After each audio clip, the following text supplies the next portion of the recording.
คำว่ามนแค้นแก่นคูนผมใส่แทนตัวเจ้าของมาหลายปีนะครับซื้อดี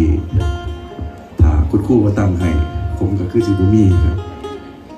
ก็สิบุมี่มนแค้นแก่นคูนครับผู้ที่เฮ็ดให้มนแค้นเกิดซ้ำเป็นพ่อเป็นแม่ของมนแค้นอีกผู้หนึ่งนะครับนอกจากผู้ให้กำเนิดคือบิดามารดาของมนแค้นครับผู้ที่เป็นพ่อเป็นแม่ของมนแค้นผู้ที่สองอีกผู้หนึ่งก็คือคุณครู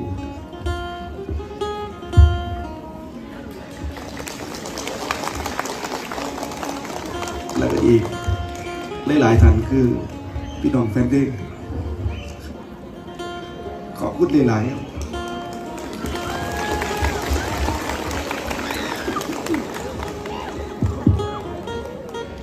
ขอเสียงปรบมือเหมือนกันแกนคูนกันนะครับอันนี้ที่บอกปากบอกว่ายังเยอะยังบอกว่าใดไม่ได้สิหายผมกัน